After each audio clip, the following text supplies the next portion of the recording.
warahmatullahi wabarakatuh. Waalaikumsalam warahmatullahi wabarakatuh. Alhamdulillahirrahmanirrahim. Puji beserta syukur marilah sama-sama kita mengucapkan kepada Allah Subhanahu wa taala, di mana pada hari ini kita bisa berkumpul di SD negeri yang kita cintai ini. Selawat dan salam tak lupa selalu kita kirimkan ke runjukan alam, yakni Nabi besar Muhammad sallallahu alaihi wasallam yang telah membawa kita dari alam kebodohan kepada alam yang berilmu pengetahuan.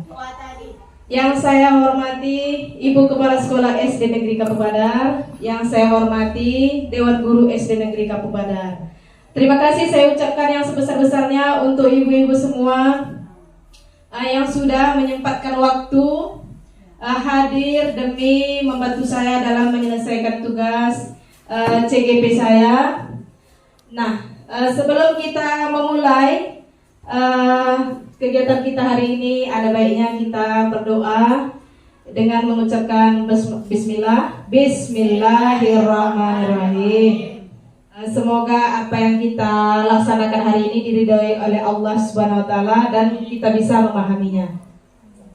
Nah, ini adalah tugas saya, aksi nyata modul 1.4 budaya positif oleh saya sendiri, Mahyunida, dari calon guru penggerak Angkatan 9 SD Negeri Kapu Badar Kota Subulus Salam.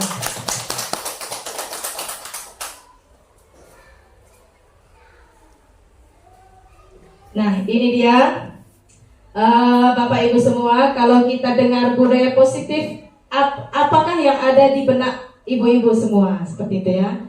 Apa yang kita bayangkan kalau mendengar budaya positif? Adakah yang berkenan untuk menjawab? Ya, barangkali Bu Ida ya. Budaya positif. Ya, silahkan Ibu.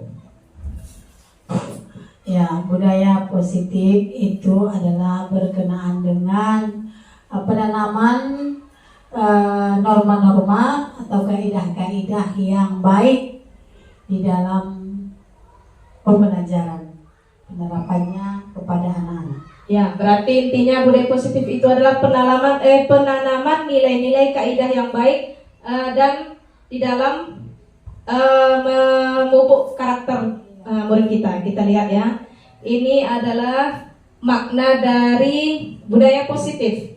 Budaya positif merupakan perwujudan dari nilai-nilai atau keyakinan universal yang diterapkan di sekolah sebagai perwujudan dari visi yang mengandung nilai-nilai kebajikan sesuai dengan pendidikan nasional dalam profil pelajar Pancasila. Dari inti yang kita lihat di sini berarti budaya positif itu adalah nilai-nilai kebaikan atau nilai-nilai yang ditanamkan di sekolah sehingga visi sekolah tersebut terwujud, tentunya sesuai dengan profil pelajar Pancasila. Nah, selanjutnya konsep inti yang akan kita pelajari hari ini adalah pertama, perubahan paradigma belajar, disiplin positif, motivasi perilaku manusia, kebutuhan dasar, posisi kontrol restitusi, keyakinan kelas, dan terakhir segitiga restitusi. Nah, diharapkan kepada ibu-ibu semua supaya tetap semangat. Ada semangatnya? Ada. Nah, semangat. SD Kapu Badar. Semangat. Ya, kalau nggak yes ya. SD Negeri Kapu Badar. Yes. Alhamdulillah. Semoga bisa kita lanjut sampai selesai.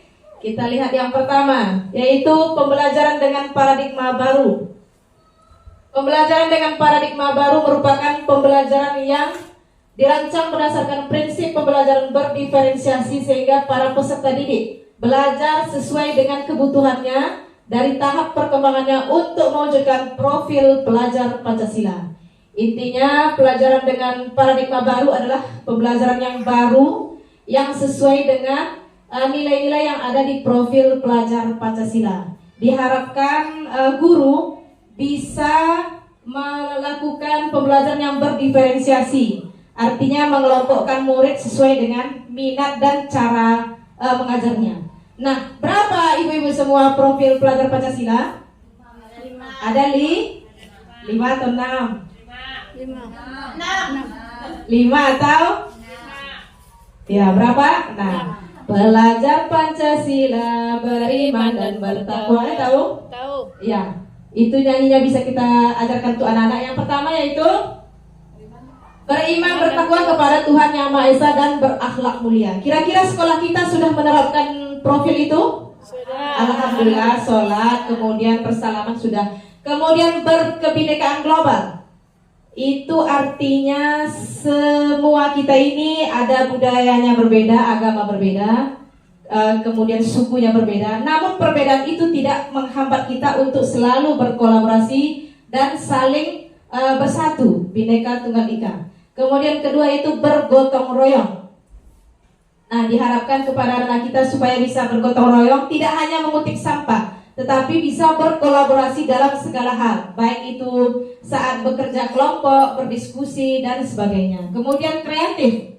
Kreatif itu seperti apa Ibu-Ibu? Dapat, ya betul sekali, dapat menemukan ide-ide terbaru ya. Kemudian bernalar kritis. Bernalar kritis artinya mampu memecahkan suatu permasalahan. Iya Bu ya? Ya, itu menurut pemahaman saya. Kemudian mandiri.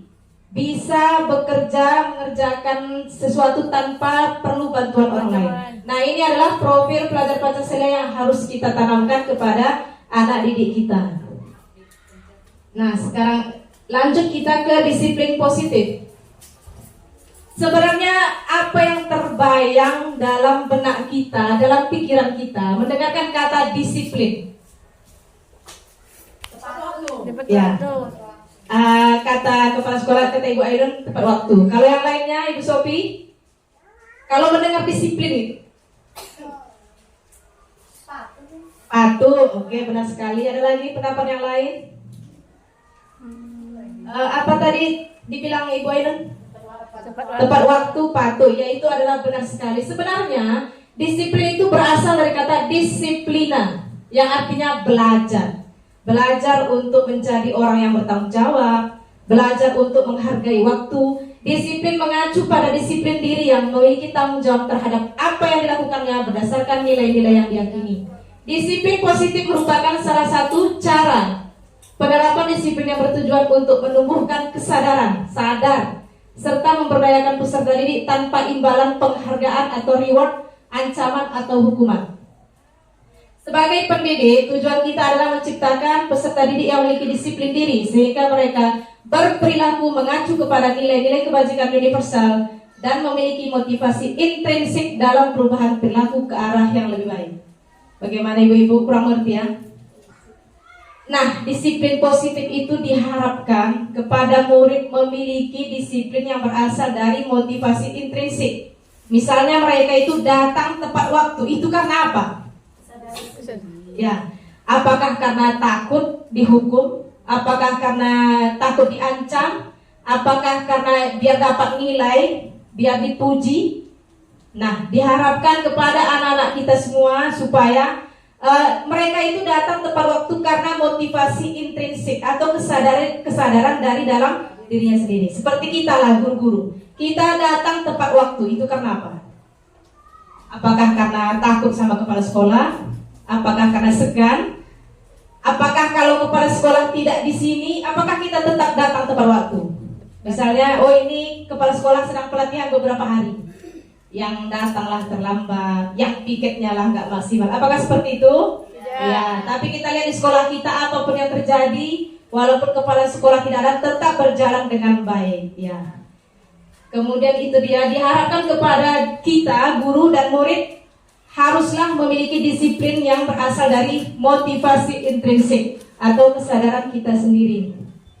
Kemudian selanjutnya nilai-nilai kebajikan. Apa itu nilai-nilai kebajikan? Nilai yang disepakati bersama, lepas dari suku bangsa, agama, bahasa maupun latar belakang. Contoh nilai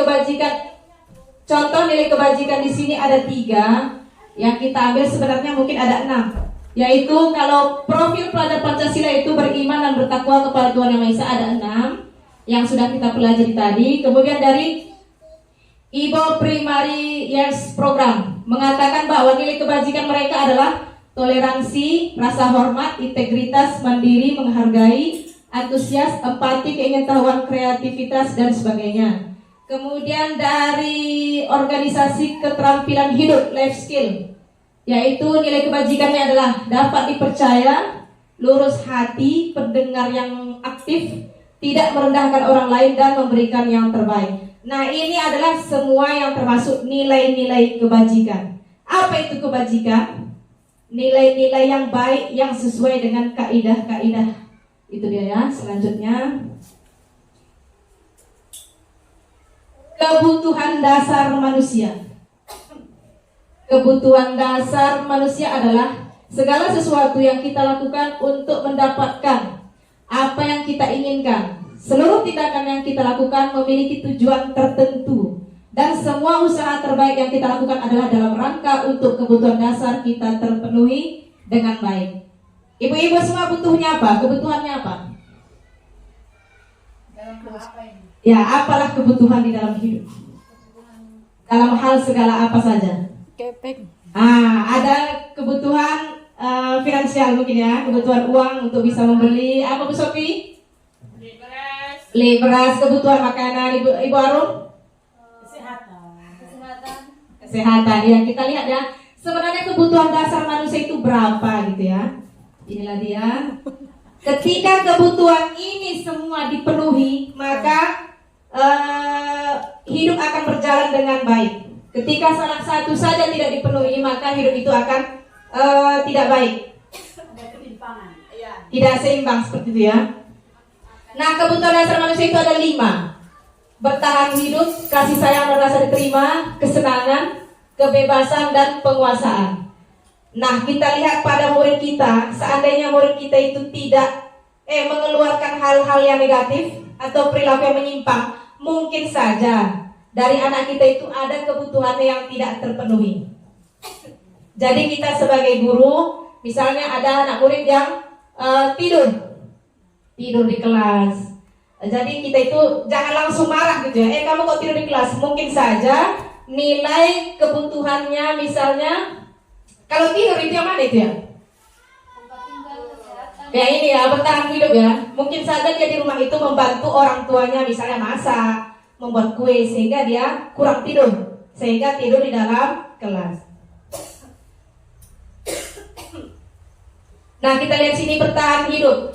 Kebutuhan bertahan hidup itu mencakup makanan, pakaian, tempat tinggal, keamanan, dan kesehatan. Yang sampaikan Ibu apa tadi? Kesehatan ya, berarti masuk ke dalam bertahan hidup. Kemudian kasih sayang dan rasa diterima, dipedulikan, berbagi, kerjasama, menjadi bagian dalam kelompok.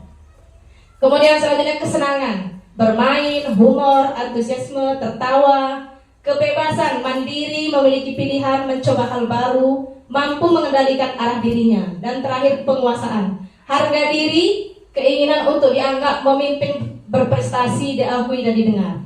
Nah, kalau kita lihat pada anak, mungkin ada anak yang seperti Rapa itu ya. Rapa itu dia itu sering emosinya tidak terkontrol. Kemudian kalau sedikit saja diganggu langsung marah. Itu kira-kira masuk yang kemana ini ya? Kurang kasih sayang. Ya benar sekali. Yaitu masuk ke dalam kebutuhan kurang kasih. Ya mungkin tak di rumah orang tuanya sibuk bekerja ke ladang, sehingga dia itu melampiaskan emosinya supaya guru-gurunya itu memperhatikan dia, supaya kasih sayang itu terpenuhi. Misalnya lagi ada anak yang atau murid di kelas kita itu, mereka itu malas belajar, kurang semangat. Mungkin kita itu bercermin dari diri kita. Mungkin kita mengajarnya monoton, gitu-gitu aja, sehingga mereka itu tidak senang. Maunya kita itu belajar itu ada karakter games, masukkan dia ice breaking. Bagaimana cara kita seorang guru menampilkan pembelajaran yang menarik? Mungkin kalau udah senang, ketika murid sudah senang dengan sekolah, senang dengan kelas, senang dengan gurunya, maka dengan sendirinya dia pun akan semangat dalam belajar. Yang sudah saya terapkan di kelas 5, saya itu mengajar dengan tidak terlalu terpaku, tidak terlalu serius. Kemudian di kelas juga ada kami buat taman supaya mereka bisa duduk-duduk, supaya mereka bisa itu bercerita, sehingga mereka itu senang. Saya lihat ya. Jadi kalau anak-anak itu senang, mereka juga semangat untuk sekolah dan belajar.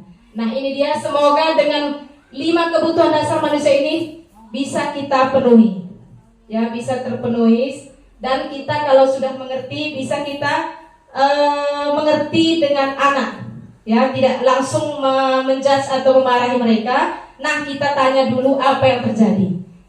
Istilahnya kebutuhan mana yang belum terpenuhi. Kita lanjut. Motivasi perilaku manusia. Motivasi itu apa ya?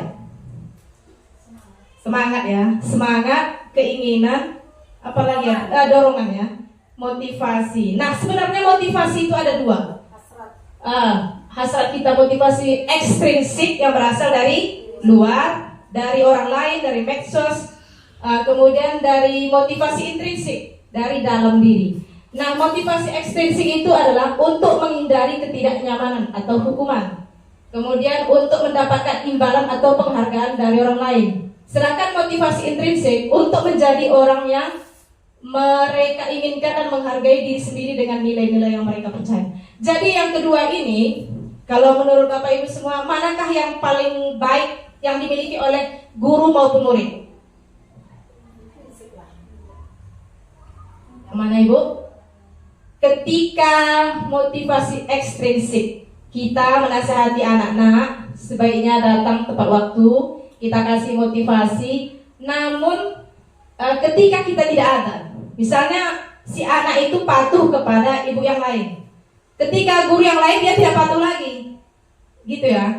Ketika ada gurunya dia piket, dia menyapu kelas. Ketika gurunya nggak datang, nggak piket, berarti itu bukan, berarti itu adalah motivasi ekstrinsik. Sedangkan motivasi intrinsik, misalnya walaupun gurunya tidak ada, tetap dia latihan upacara, tetap dia piket, tetap dia berperilaku baik. Kenapa? Karena nilai-nilai yang dipercaya dari dalam dirinya sendiri. Seperti itu. Bagaimana Ibu-Ibu? Bagaimana cara kita untuk menumbuhkan anak-anak kita itu supaya memiliki motivasi intrinsik? Selanjutnya, hukuman. Pernah dengar? Hukuman, konsekuensi sama restitusi. Ketiga ini yang tidak pernah didengar. Restitusi ya. Restitusi saya juga mengertinya semenjak ikut CGP ini. Hukuman itu adalah segala sesuatu yang kita terapkan kepada anak karena anak melakukan kesalahan. Nah, hukuman itu tidak terencana tiba-tiba. Murid tidak tahu apa-apa. Apa yang terjadi bersifat satu arah, berupa hukuman fisik atau kata-kata. Kemudian hukuman ini seperti anak yang tidak pakai atribut lengkap, anak yang terlambat, anak yang berkasus, langsung kita hukum. Kamu ini udah datang terlambat, cepat cuci WC. Kamu datang terlambat, cepat tempat bendera. Seperti itulah. Ya, itulah hukuman yang berasal dari satu arah. Kita lihat nanti contohnya. Kemudian konsekuensi. Konsekuensi itu bahasa mudah itu apa ya? Imbasnya dari perilaku yang dilakukan mungkin ya. Apa bedanya? Kalau konsekuensi itu terencana, sudah disepakati oleh pihaknya ya, berbagai pihak sesuai dengan peraturan. Murid tetap dibuat tidak nyaman. Sikap guru selalu memonitori murid. Misalnya kita sudah sepakat murid yang tidak piket nanti membawa pupuk. Karena kan sudah kita sepakati. Jadi itu namanya bukan hukuman, tapi konsekuensi yang harus dia lakukan. Karena sudah melanggar kesepakatan. Kemudian restitusi, inilah dia proses menciptakan kondisi bagi murid untuk memperbaiki kesalahan. Proses kolaboratif yang mengajarkan murid untuk mencari solusinya sendiri.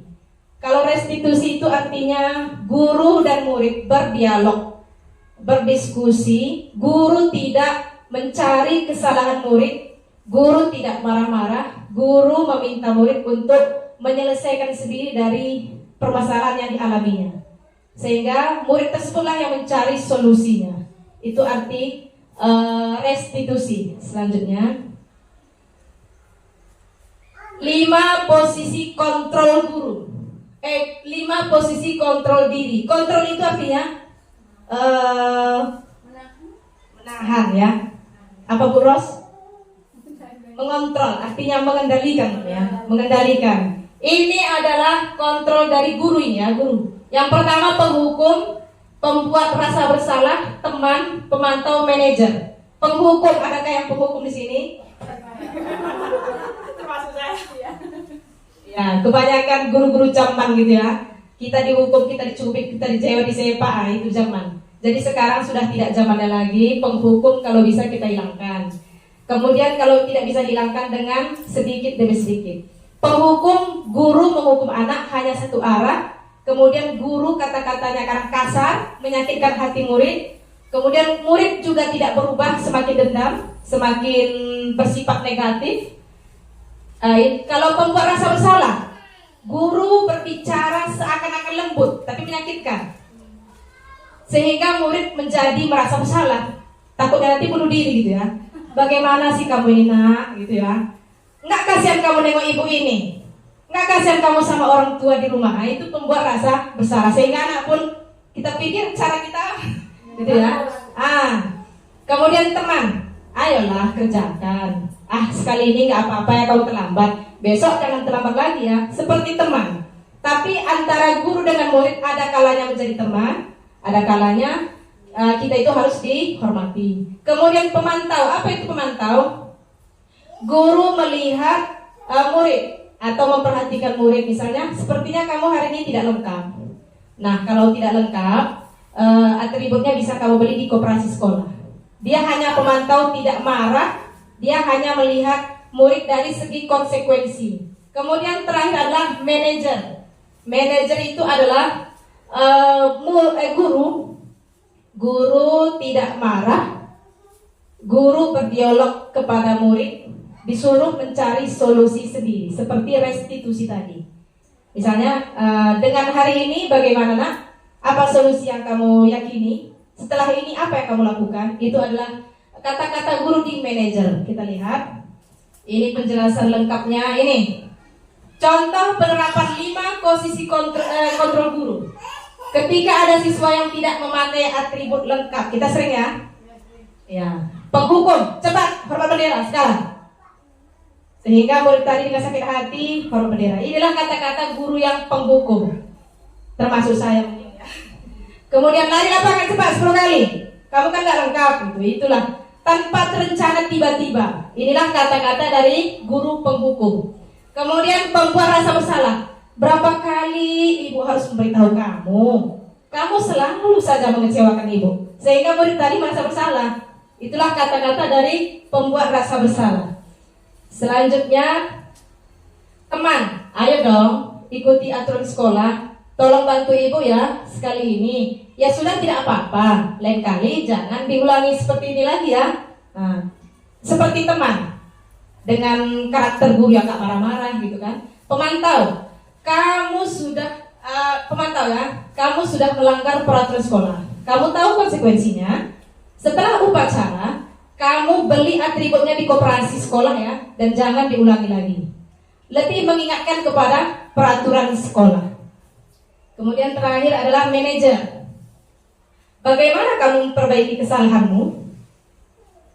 Sehingga guru itu hanya menanyakan solusi, nggak mau tahu dengan kesalahan. Apa solusi yang kamu lakukan seperti itu dari kesalahan ini? Nah, sekarang kita lihat ada tebak. Posisi kontrol, apakah aku? Saya kecewa sekali dengan kamu. Yang mana itu? Yang 5 tadi. Ini di posisi yang mana? Ya, pembuat rasa bersalah. Ya, benar sekali. Yang kedua, kamu tidak pernah benar melakukannya. Yang mana itu? Yang apa? Teman. Pertama penghukum, merasa bersalah. Teman. Baru apa lagi tadi? Pemantau, manajer. Yang ini yang mana Bu? Termasuk ke? Ya, yang lain, pendapat yang lain Bu Arum. Kamu tidak pernah benar melakukannya. Ya, benar sekali. Penghukum. Kenapa penghukum? Karena membuat hati siswa tersakiti. Hukuman itu ada 2 ya. Hukuman fisik, pakai kayu mungkin tadi lari lapangan. Dan kedua hukuman verbal, kata-kata kita yang keluar dari mulut kita. Selanjutnya, apa rencanamu untuk menyelesaikan masalah ini? Itu termasuk ke yang kelima. Apa yang kelima? Manager. Selayaknya seorang guru itu harus masuk ke posisi manajer. Setidaknya entah pemantau, manajer. Kemudian kita hindarilah yang posisi nomor 1 tadi, yaitu penghukum. Sama-sama kita rubah pelan-pelan. Oh ini, ayolah lakukan demi ibu. Ya, teman. Kamu tidak akan mendapatkan nilai jika tidak mengerjakan tugas. Pemantau ya, oke, benar sekali. Inilah kunci jawabannya, pembuat rasa bersalah. Benar ya? Bagaimana ibu-ibu sudah mengerti? Ya, alhamdulillah. Kita lanjut keyakinan kelas. Ada yang pernah dengar? Nampaknya sekarang ini sedang marak-maraknya tentang keyakinan kelas. Kalau kita di SD dulu, zaman dahulu itu peraturan sekolah. Peraturan sekolah atau tata tertib sekolah. Di pampang depan kelas yang seperti dibuat Pak Solid dulu, di pampang itu depan kelas 5, panjang ya. Dari 1A, 1B sampai keluar tanda tangan. Kita bacalah. Murid tidak boleh berpakaian murid tidak boleh berlebihan. Kemudian murid harus pakai sepatu hitam segala macam. Apa perbedaan keyakinan kelas dengan peraturan kelas? Mengapa keyakinan kelas? Mengapa bukan peraturan kelas gitu ya? Kalau keyakinan kelas itu, saya coba menjawab ya ibu ya. Ya, biar kita ngerti gitu ya. Apa bedanya peraturan kelas dengan keyakinan kelas? Peraturan kelas itu identik dengan suatu diktator, kediktatoran atau pemaksaan. Nah, sementara kalau keyakinan kelas itu seperti kita tadi ada prinsip intrinsik. Nah, motivasi intrinsik di dalam itu bahwa dengan keyakinan kelas, anak-anak itu termotivasi dengan kesadaran sendiri, menyepakati melakukan apa yang menjadi keyakinan kelas kita. Nah, di situ dia. Jadi mereka akan berusaha mampu untuk melakukan apa yang menjadi keyakinan kelas tersebut. Nah, itu aja kira-kira. Ya, benar sekali. Terima kasih Ibu sudah menyampaikan pendapatnya. Ya, kita lihat apa sih perbedaan keyakinan kelas dengan peraturan. Keyakinan kelas adalah metode atau cara untuk menimbulkan kembali disiplin positif yang didasari oleh motivasi dalam diri. Benar sekali ya, motivasi intrinsik. Nah, jadi perbedaan peraturan dengan keyakinan. Kalau peraturan sekolah atau peraturan kelas itu yang membuat hanya guru, hanya satu arah, hanya guru, murid harus patuh. Terkadang mereka tidak patuh, ya. Kemudian sedangkan keyakinan kelas yang membuat adalah kesepakatan antara guru dengan murid. Selanjutnya, kalau peraturan sekolah itu banyak, karena nggak hafal kita ya, banyak dari atas beranak lagi penuh. Sedangkan keyakinan kelas hanya beberapa, 5, 6, supaya apa? Supaya mudah diingat. Kemudian kalau peraturan sekolah ada kata-kata jangan buang sampah sembarangan, dilarang berkata kotor, dilarang datang terlambat. Sedangkan keyakinan kelas harus berkata positif. Misalnya, jangan membuang sampah sembarangan, kita ganti dengan buanglah sampah pada tempatnya. Dilarang bertengkar, diganti dengan menyayangi teman, menghormati teman. Kemudian lagi, tidak boleh terlambat, kita ganti dengan datang tepat waktu. Kalau peraturan sekolah, mereka tidak banyak yang melanggar. Kenapa? Karena bukan mereka yang buat. Sedangkan keyakinan kelas, mereka meyakini. Kenapa? Karena sama-sama mereka yang buat, sehingga mereka ada motivasi intrinsiknya dari dalam diri mereka sendiri. Selanjutnya, ini dia ya.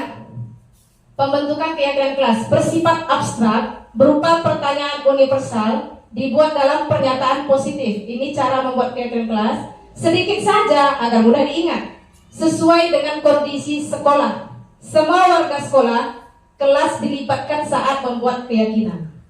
Nah, ini sudah kami lakukan hari Jumat kemarin, membuat keyakinan kelas. Langkah pertama, guru menjelaskan keyakinan kelas, pengertian keyakinan kelas, tujuannya, manfaatnya, istilahnya memberi penjelasan kepada murid.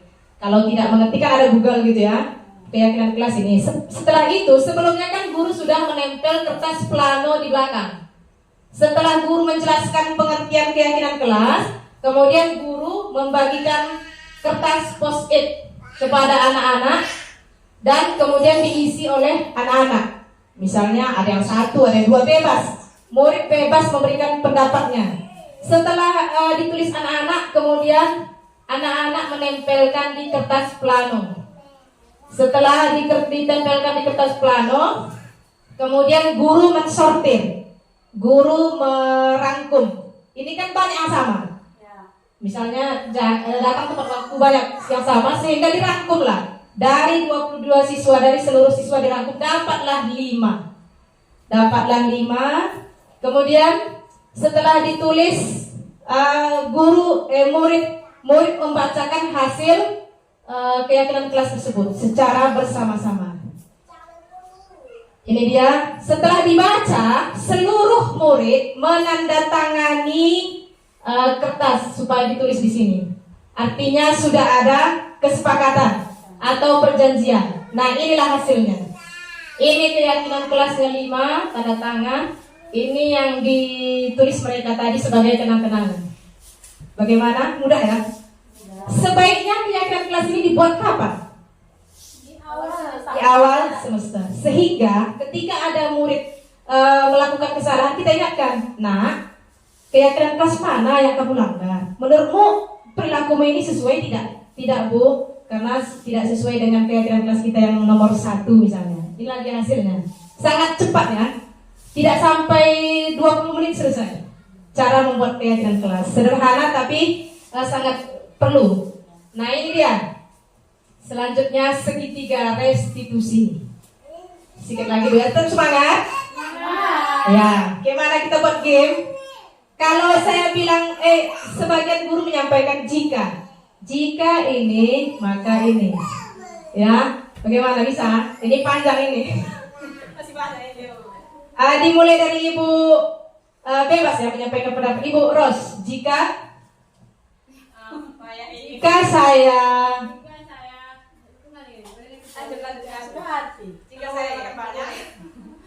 Jika saya makan banyak akan jadi kenyang.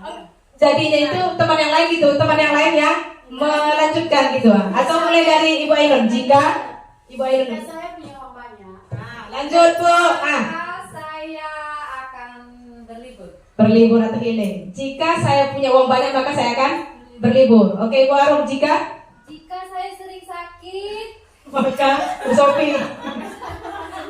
Maka saya akan menjaga kesehatan. cocok.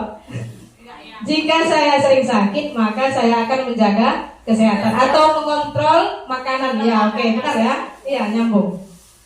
Saya ya, jika saya malas belajar, Maka saya jadi bodoh.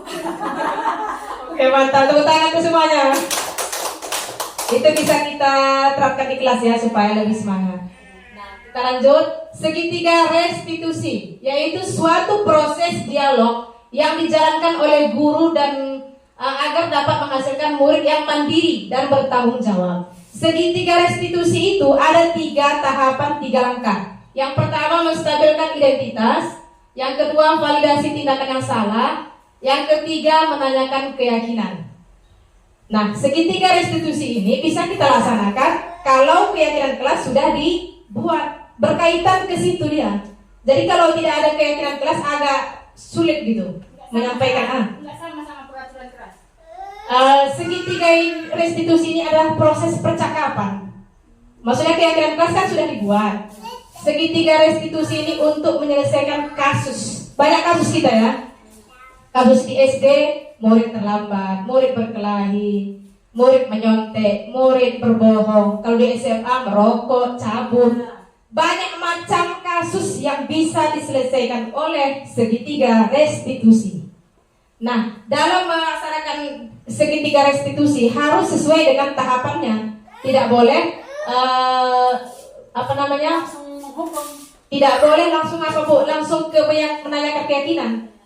Pertama menstabilkan identitas, kemudian validasi dan keyakinan. Nah, ini dia pengertiannya. Menstabilkan identitas. Menstabilkan identitas berdasarkan prinsip membuat kesalahan adalah bagian dari proses pembelajaran. Berbuat salah itu wajar. Tidak ada manusia yang sempurna. Ibu juga pernah melakukannya. Ibu tidak akan mencari siapa yang salah, tapi ibu ingin menemukan solusi dari permasalahan ini. Kamu berhak merasa begitu. Istilahnya menstabilkan bahwa kesalahan anak itu adalah normal. Selanjutnya, barulah kita masuk ke validasi tindakan yang salah. Berdasarkan prinsip setiap perilaku berupaya memenuhi suatu kebutuhan tertentu. Kamu pasti punya alasan mengapa melakukan hal itu. Padahal kamu bisa ya melakukan hal yang lebih. Untungnya kamu tidak sampai seperti itu. Kamu patut bangga karena telah melindungi sesuatu yang penting bagimu. Kamu melakukannya karena mempertahankan sesuatu yang penting bagimu. Intinya kita itu menghargai perbuatannya. Pasti si murid itu memiliki alasan dan tujuan. Kita tanyakan. Kemudian yang terakhir yaitu menanyakan keyakinan. Berdasarkan prinsip teori kontrol bahwa pada dasarnya kita termotivasi secara intrinsik. Apa keyakinan kelas kita? Nilai-nilai apa yang telah disepakati bersama? Seperti apa gambaran sebuah kelas yang ideal menurut kamu? Kamu ingin menjadi orang yang seperti apa? Itu yang disampaikan di keyakinan, menanyakan keyakinan. Nah, ini adalah salah satu contoh. Kita lihat ya, bisa ya?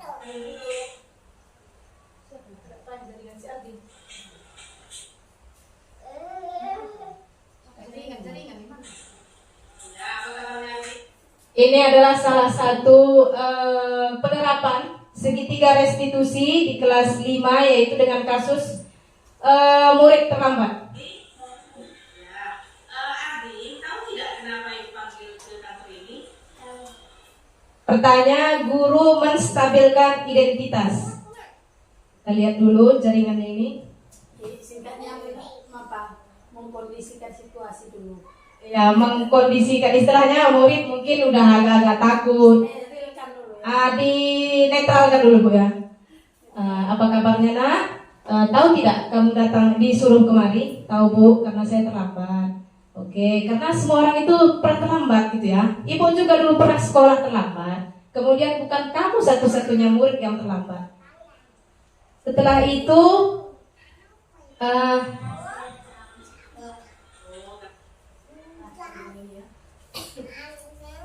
kemudian setelah guru menyampaikan seperti itu, masuk ke validasi tindakan yang salah.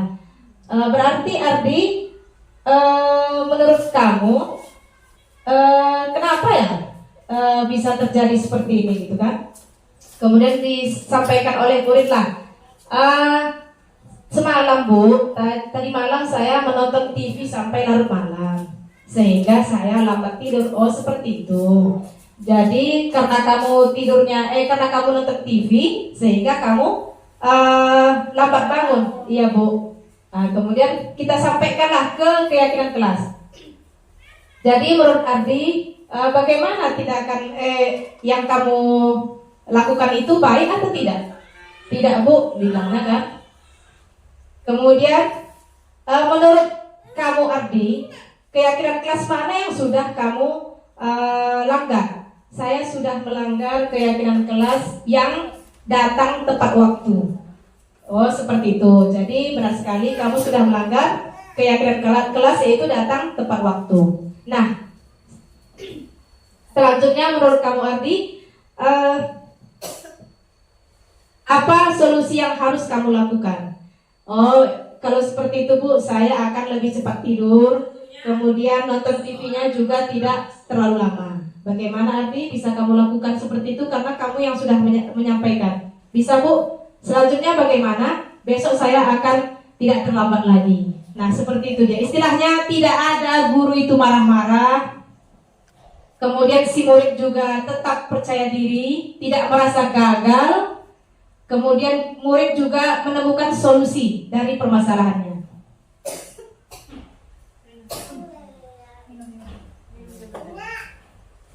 Kemarin juga sudah saya laksanakan itu ya, segitiga restitusi dengan Eko pagi-pagi.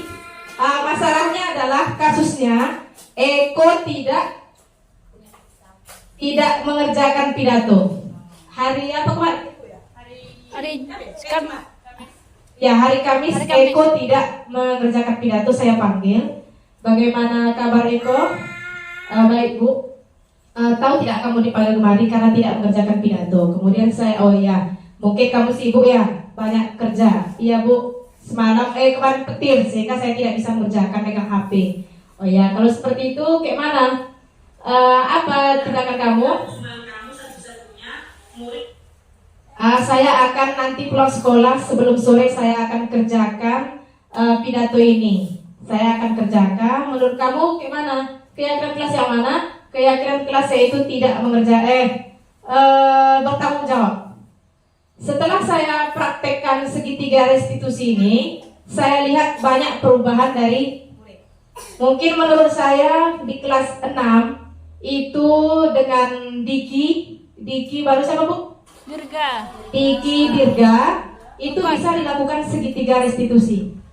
Tapi memanggil mereka itu satu-satu orang. Misalnya dalam seminggu kan, hari Senin kita ajak si Diki berbicara. Bagaimana nak kabar? Dengan dari hati ke hati seperti yang dilakukan oleh Ibu Ainun. Kita tanyakan keyakinan kelas, menurutnya perilaku itu baik atau tidak. Besoknya kita panggil si Diki, besoknya si Dirga, besoknya si Purkon. Sehingga ada 2 orang saja yang berubah. Saya rasa yang lain itu juga ngikut. Mudah-mudahan.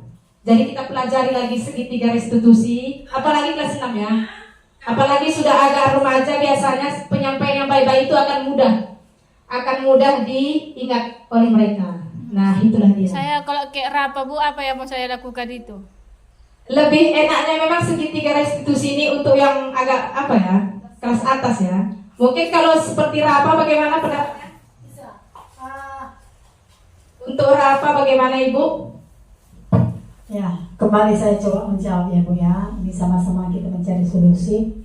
Jadi kalau yang beberapa kali saya mengatasi Rafa dengan sikap arogan dan cengeng itu, ada hal yang paling utama seperti dikatakan Ibu Ros, bahwa itu adalah kekurangan kasih sayang, termasuk kebutuhan di dalam kehidupan. Jadi kalau menurut saya, Rafa itu adalah anak yang sebenarnya penyayang. Dari beberapa kali saya komunikasi dengan ibunya, di antara anak-anak itu hanya Rafa lah yang memiliki rasa. Bila ada makanan, hanya dia yang mau menyisihkan untuk ibu dan ayahnya. Bagaimana Bu hanya dia? Yang pertama dia itu jika orang tuanya bepergian, dia anak yang jarang meminta bawakan ini baik permintaan, itu salah satu. Yang kedua, jika dia memiliki makanan yang tidak dimakan bersama, dia akan menyisihkan untuk mama dan ayahnya. Dan hanya dia di antara begitu banyak anak, hanya dia. Jadi di sini saya bisa menilai anak ini sebenarnya bisa kita ampuh atau kita kuasai dengan cara mendekatkan diri. Mendekatkan diri salah satunya adalah memberikan perhatian lebih dan sering-seringlah menugaskan dia di kelas yang sesuai dengan dia dan ajak berkomunikasi dekat. Seperti yang saya tadi kan, dia asik membawa itu jadi bilang, Rapa jangan marah ya. Ibu kan gak marah sama Rapa. Rapa, mau nggak berteman sama ibu? Ibu sayang sama Rapa. Rapa sayang nggak? Sayang. Kalau sayang sama ibu buang ya. Kita kan nggak ada berantem. Ayo, mari kita Nanti si pulang itu akan ibu kasih hukuman. Yang saya dapatkan satu, dia akan berhenti jika kita bilang anak itu kita hukum, lawannya itu, kita hukum nanti ya. Berarti dipedulikan. Ya, jadi dia menginginkan apa yang dia mau itu kita lakukan. Jadi walaupun pada dasarnya nggak selamanya dia benar, dia kan anak yang mau juga jahil juga, ya Pasti kan? ada alasan. Jadi di situ itulah salah satu tekniknya Bu Ros. Kalau saya bilang, karena kita memang merasa jengkel ya Bu ya, bosan gitu diri aja. Tapi itu tadilah kita coba mengadakan pendekatan, mendalami pribadinya, sering komunikasi, dan ajak dia apa-apa, menugaskan sesuatu itu, sering-sering menugaskan sesuatu. Berarti ada di posisi penguasaan. Penguasaan. Di segi penguasaan bisa juga, tapi menugaskan sesuatu itu merupakan ungkapan kasih sayang kita, mengungkapkan persahabatan kita. Jadi dia akan Teman. apabila kita bisa berhasil meraih hatinya, dia akan melakukan apa yang kita inginkan. Jadi Gitu dia. posisinya jadi teman. Jadi teman dia. Jadi sebenarnya itu. Jadi kalau kita lihat dari apa yang disampaikan ibunya, sebenarnya dia penuh kasih sayang. Mengapa dia bisa? Jika ada makanan itu disisihkan, misalnya neneknya bawa ada makanan, walau rambutan, yang ini dijelaskan mamanya dulu rambutan, 2 biji disisihkannya. Pulang mama sama ayahnya apa katanya? Ini kami tadi makan rambutan, mama kan belum ada dapat. Nah untuk mama satu, untuk ayah satu. Itulah kasih sayang seorang anak. Yang lain nggak ada. Jadi pada dasarnya manusia itu udah didasari semua dengan kasih sayang, negatif dan positif. Hanya bagaimana kita cara menyikapinya, bagaimana kita cara menyikapi dan mencari solusi yang benar untuk anak itu. Jadi segitiga restitusi dan paparan Ibu Mahyu tadi sebenarnya sudah merupakan suatu lingkaran yang mencari solusi, menjadikan anak peserta didik itu menjadi pribadi-pribadi yang penuh tanggung jawab, kesadaran intrinsik tadi ya, menyadarkan mereka. Jadi sejak dini dia sudah bisa merasa bertanggung jawab, mendisiplinkan diri, dan banyak juga karakter-karakter yang sebenarnya sudah tercakup di dalam itu. Tergantung kebutuhan itu tadi. Kalau dulu dikatakan ada kan kebutuhan primer, sekunder, tersier, itu hanya penjabarannya. Tapi pada dasarnya dari dulu sudah hanya mungkin istilah-istilah kosakatanya aja yang baru ya. Itu aja kira-kira yang saya dapatkan. Mungkin mudah-mudahan bisa menjadi guru-guru yang berebut hati anak-anak.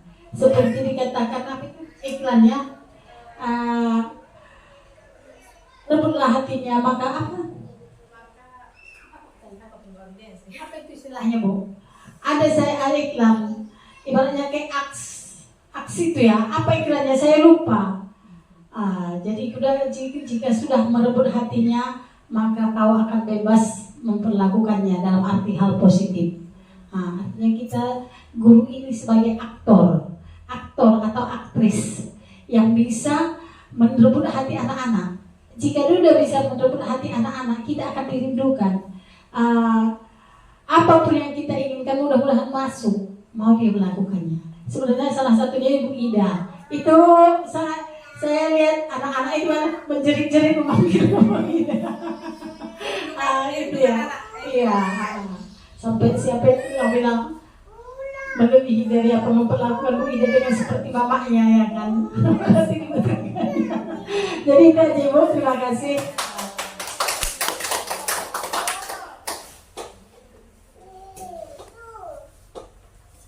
Ya, terima kasih terhadap pendapat Ibu ya. Berarti intinya kita itu mencari cara supaya anak itu bisa senang dulu dengan kita. Kemudian setelah anak itu senang, kemudian kita tumbuhkanlah motivasi intrinsik dan banyak-banyaklah berdiskusi, berkolaborasi dengan anak. Senegatif apapun anak, pasti ada sisi positif dalam dirinya seperti yang sudah kami pelajari. Carilah inquiry apresiatif dari dalam dirinya. Kita memberikan apresiasi, kita menyemangati dia dengan nilai positif yang ada dalam dirinya. Seperti tadi yaitu disampaikan suka berbagi. Senegatif apapun pasti ada sisi positif. Seperti Diki mungkin sisi positifnya adalah semangat ya. Semangat dalam berlomba, setia kawan, Ada ya? Ada. Jadi nilai positif yang ada dalam dirinya itulah yang kita hargai, kita apresiasi dan kita tumbuhkan. Nah, sampai di situ Bapak Ibu, ini adalah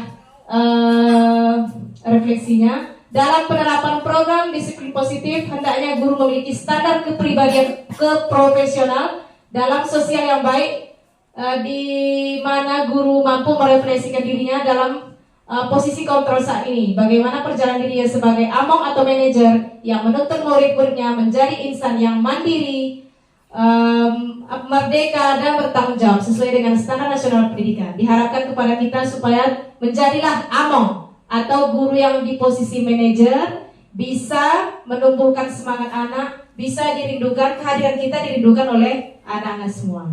Dan tentunya menghindari hukuman. Mudah-mudahan. Sampai disinilah yang dapat saya paparkan. Lebih dan kurang saya mohon maaf. Saya akhiri. Wassalamualaikum warahmatullahi wabarakatuh. Waalaikumsalam warahmatullahi wabarakatuh.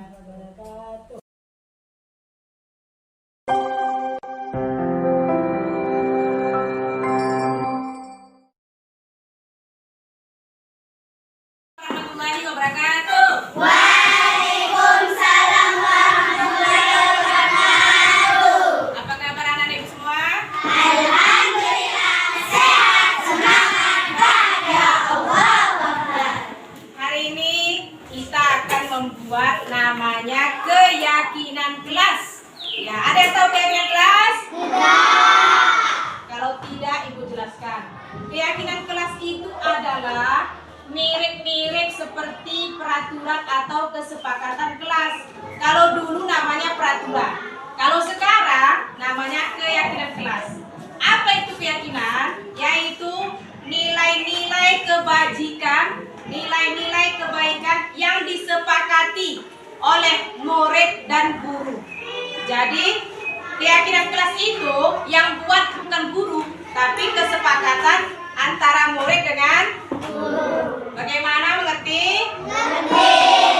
Bagaimana caranya? Apa kata-kata kesepakatan kelas? Tidak boleh menulis, jangan dilarang. Tidak boleh berkata negatif. Harus dengan kata-kata positif. Apalah perubahan dari misalnya dilarang membuang sampah sembarangan, diganti dengan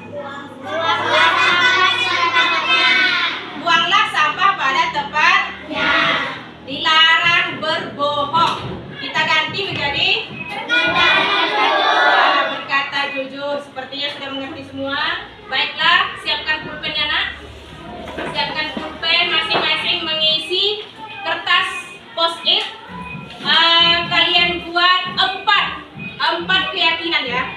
4 keyakinan. Setelah ditulis nanti ditempelkan di depan. Oke? Yang dilem gitu ya. Yang terbalik.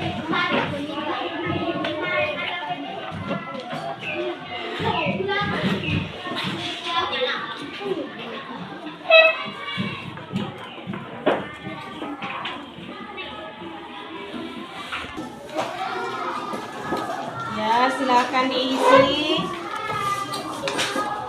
4 diisi ya nak. Berapa di sini 5 orang?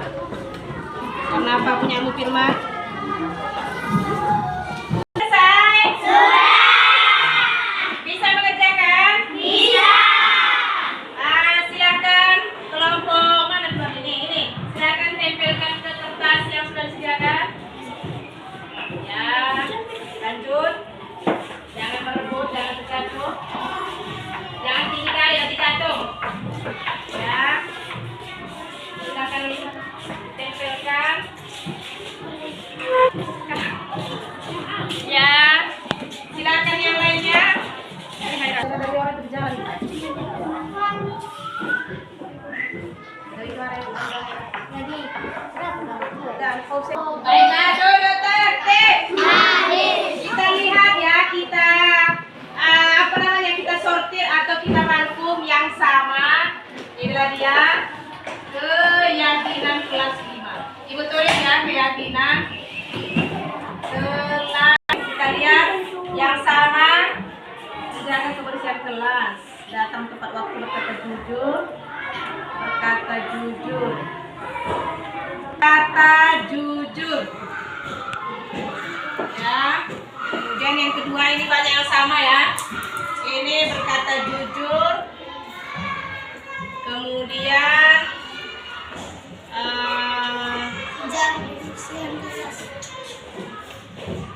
ada menjaga kebersihan kelas, menjaga kebersihan ya, baik kebersihan kelas, kebersihan diri.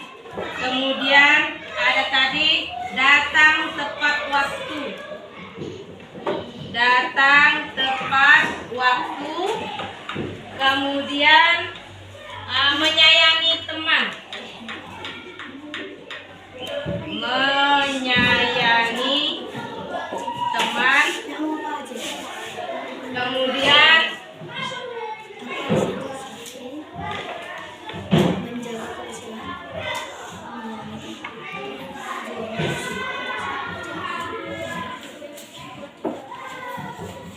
menghormati guru.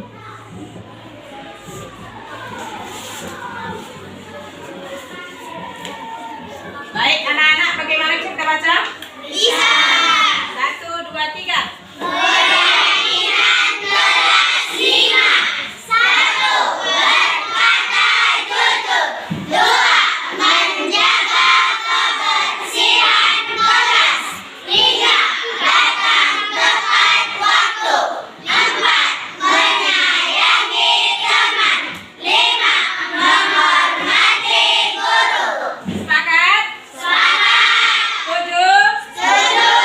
Tanda kita setuju, kita tepuk tangan. Bagaimana bisa dilaksanakan? Baiklah, sekarang supaya kita selalu meyakini keyakinan kelas kita, mari anak-anak ibu semua supaya menandatangani kertas yang ada di sini. Baik, siapa duluan? Oke, silakan Zulaika. Zulaika, ayo tanda tangan di sini. Tanda tangan dan nama. Tanda tangan agak besar, kemudian tanda tangan ya nak. Lanjut Eko.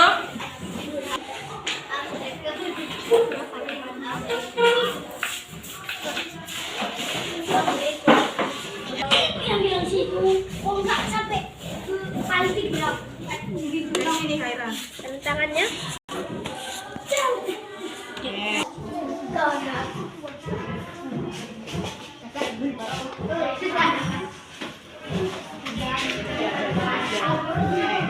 Siapa lagi? Salwa. Dari Khaira betul.